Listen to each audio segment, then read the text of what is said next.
37th chapter.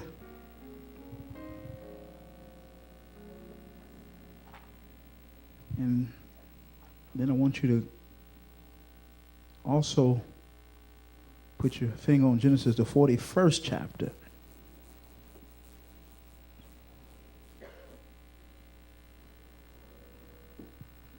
And we'll start at 41st chapter. We'll go to Genesis 37th chapter first. When you have to say, I have it, and I won't let it go. Verse 2 reads, says, these are the generations of Jacob. Joseph, being 17 years old, was feeding the flock with his brethren. And the lad was with the sons of Bilhah and with the sons of Zilpah, his father's wives. And Joseph brought unto his father their evil report. It says, now Israel loved Joseph more than all his children, because he was the son of his old age, and he made him a coat of many colors.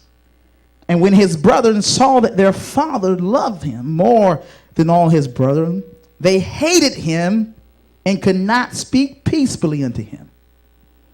And Joseph dreamed a dream, and he told it to his brethren. And they hated him yet the more. And he said unto them, hear, I pray you, this dream which I have dreamed. For behold, we are binding sheaves in the field, and lo, my sheaf arose and stood upright. And behold, your sheaves stood round about and made obeisance to my sheaf. And his brethren said to him, shall thou indeed reign over us? Or shall thou indeed have dominion over us? And they hated him yet the more for his dreams and for his words. Watch this. And he dreamed yet another dream. And he told it to his brethren and said, behold, I have dreamed a dream more, and behold, the sun and the moon and the 11 stars made obeisance to me. And he told it to his brethren, to his father, and to his brethren, and his father rebuked him and said unto him, what is this dream that thou hast dreamed? Shall I and thy mother and thy brethren indeed come to bow down ourselves to thee to the earth? And his brethren envy him, but his father observed his saying. Even though you got some haters, even though you got some people that don't like you, you better believe that there's somebody out of that group that has heard what you have said. They ain't gonna forget it. Now let's go over to Genesis 41st chapter. The introduction is the dream that he has, and now he's hated. But look at the elevation part. Remember his dreams now. Genesis, the 41st chapter, verse 38. It says, and Pharaoh said unto his servants, can we find such a one as this is, a man in whom the Spirit of God is? And Pharaoh said to Joseph, for as much as God hath showed thee all this, there is none so discreet and wise as thou art. Thou shalt be over my house, and according to thy word shall all my people be ruled. Only in the throne will I be greater than thou. Verse 41, and Pharaoh said unto Joseph, see, I have set thee over all the land of Egypt. And Pharaoh took off his ring from his hand and put it upon Joseph's hand and arrayed him in vestures of fine linen and put a gold chain about his neck. And he made him to ride in the second chariot which he had.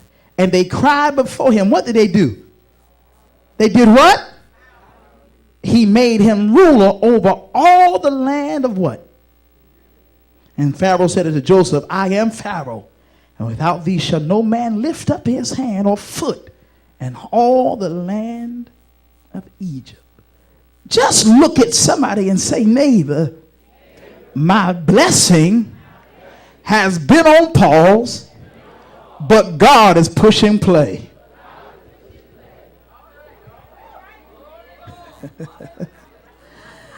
Look at somebody else like you're real happy and say, neighbor, my blessing has been on pause, but God is pushing play.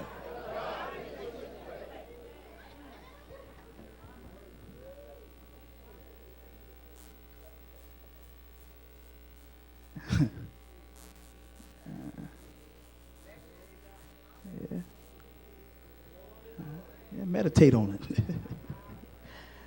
My blessing has been on pause, but God is pushing play. Genesis, the 37th chapter, the text, the setup of the text.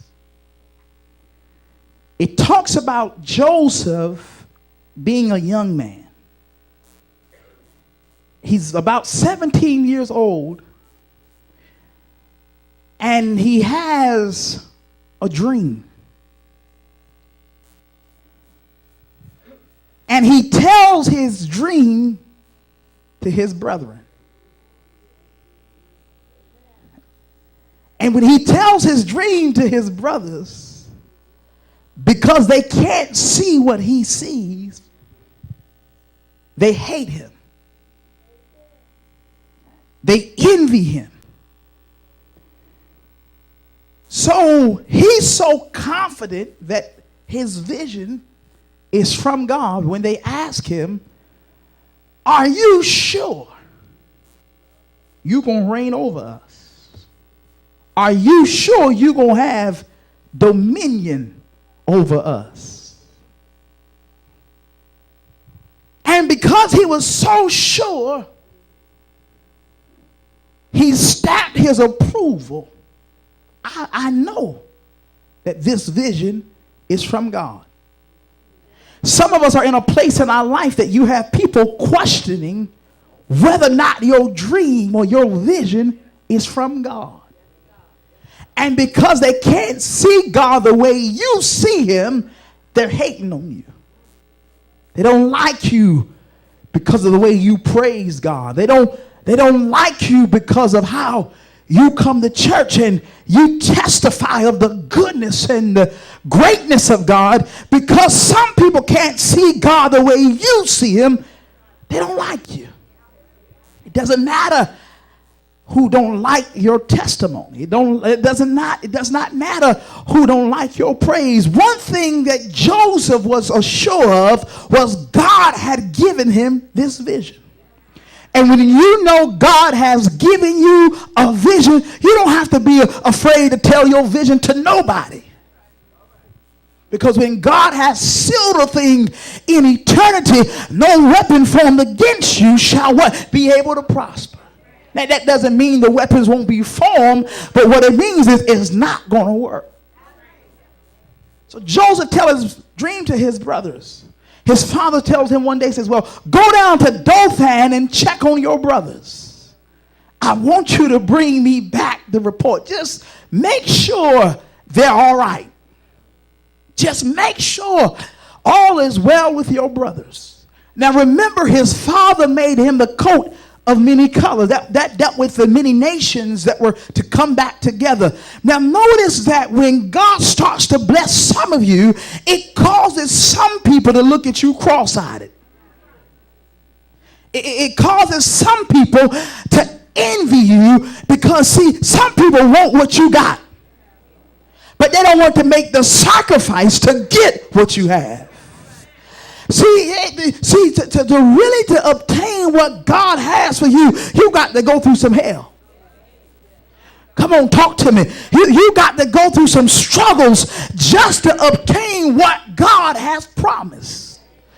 Because God can promise you something over here, but he don't show you all of the hell you got to go through to get it over here.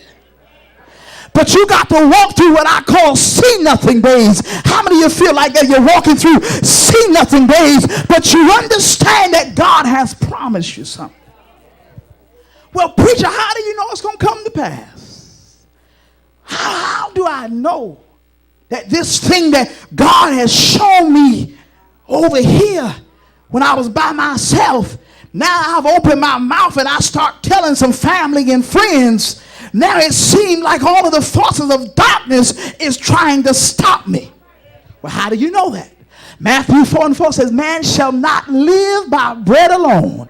But just look at somebody, say, I'm living off of every word that came out of the mouth